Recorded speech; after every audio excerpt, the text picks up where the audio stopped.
Hi, I'm Style Director Kerry-Ann Jones and welcome to my YouTube channel where I chat all things home, style and design. Each week on my series, Styling Spaces, I'll share with you my expert advice and you'll learn styling tips and tricks and I'll give you the lowdown on what's hot on interiors. So let's get into it. How to edit and curate your home.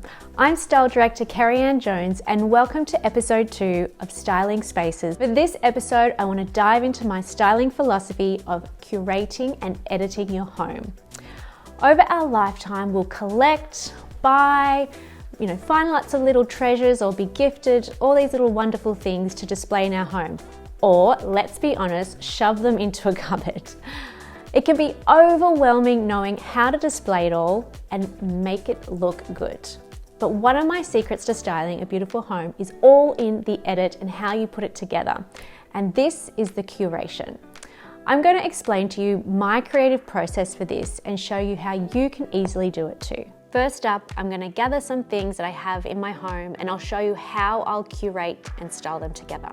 Here are a few ideas for you. So it could be objects, it could be a candle, trinkets, a vase, nature or books or even art.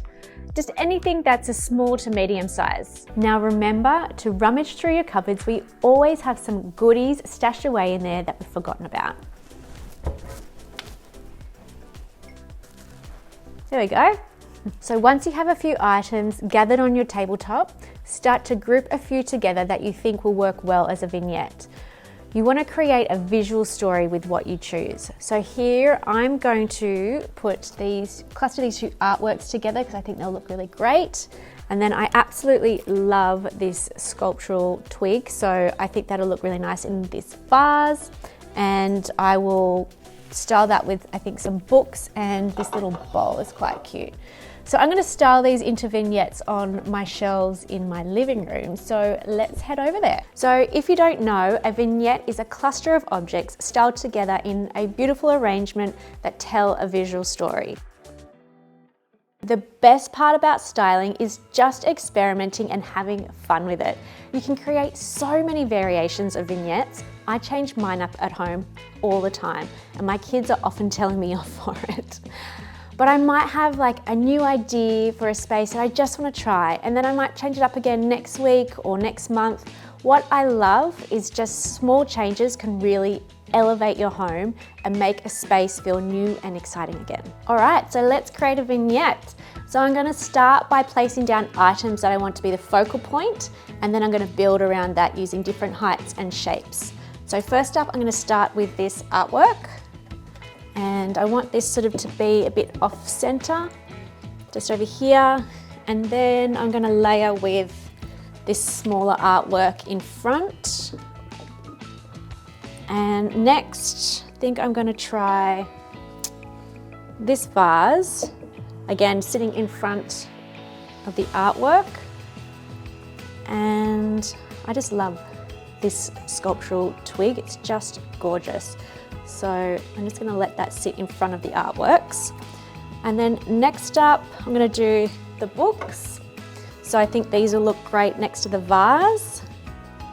And then lastly, I'm going to use this bowl. So this bowl I could put it here on top of the books, or it could work really nicely here next to this artwork. But I think I'm just going to put it up here. So there you go, there's my vignette. It's quite a long vignette with lots of objects, but I have layered it with different objects, different heights. So this artwork is quite tall, and then we've got the books which are quite low, and I have layered things in front of each other and used different shapes as well. So we've got the round shape and the rectangular shape. So now I'm actually going to do another vignette story, but using the same objects but in a different way. So let's get started on that. Okay, so what I'm thinking is actually splitting up these vignettes into two. So first of all, I'm going to take this down just for a minute. And these.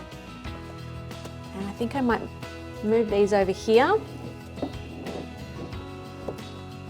Now I'm moving this over here because this twig actually flows in this direction, so I think it sits better that way. So put that over here. With the little bowl, over here. Now, I actually don't think that we need the books for this. So this is the edit, taking things out. So I've taken the books out, and I think this is just beautiful on its own. I could actually even move them like this and create another little vignette like that. So that's another option as well. Okay, and now I'm going to try a different option with the books. Okay, so I might actually move this over here. That down there.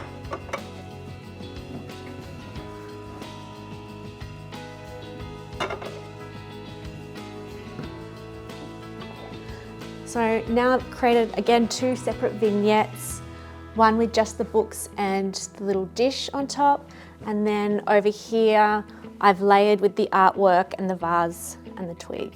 So there you go, there's several options there, just using the same object. So just play around, experiment, and have fun with it.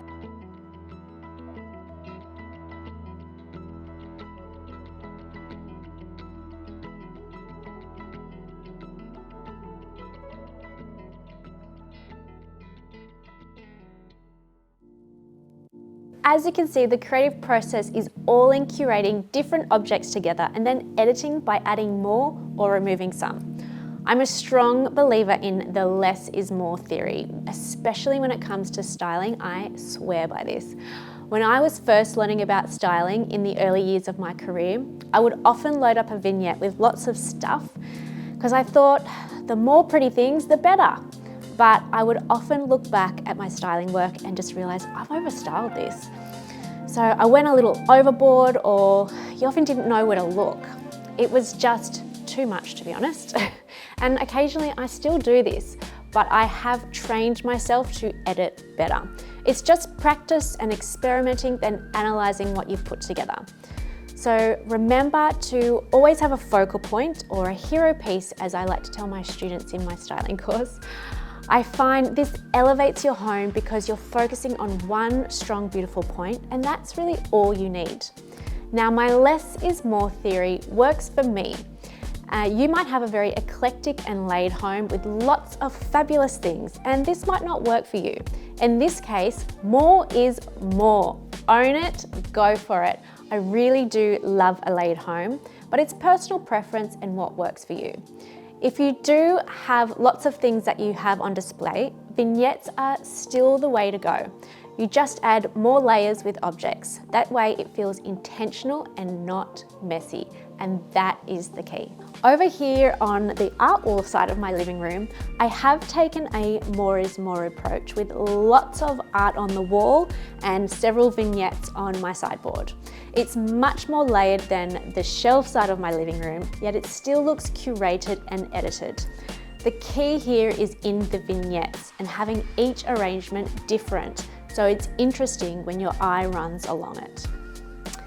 Now, I also move these things around from time to time. These books here often end up on the shelves, as do these objects. I just like to try new looks in different places. I just find that it's fun and it reinvigorates the room. Now, on a bigger scale, for a whole room, the same concepts still apply. Play around with different room configurations so the room flows well and there are no cluttered areas. Less is more when it comes to how much you display too.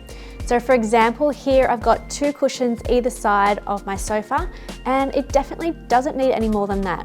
I've used different colors, shapes, and fabric textures to add interest, and that's all it needs. Try furniture from other rooms and see how it works in a new space. For example, if you have an armchair in your bedroom, see how it looks in the living room, and vice versa.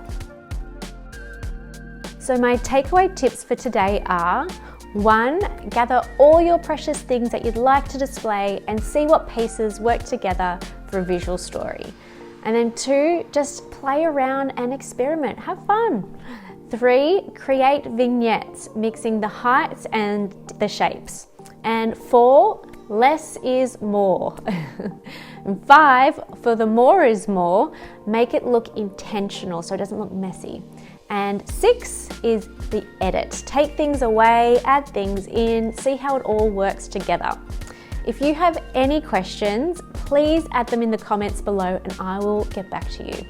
If you've enjoyed these tips and you might like my free interior styling guide, just click below and you can sign up there. And I also have an online styling course called the Stylist Lab Interior Styling 101, where I deep dive showing you how to create a beautiful home room by room. The link is below and you can read about it and enroll.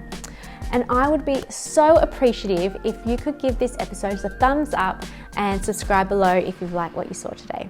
Thank you so much, and I will see you for the next episode of Styling Spaces.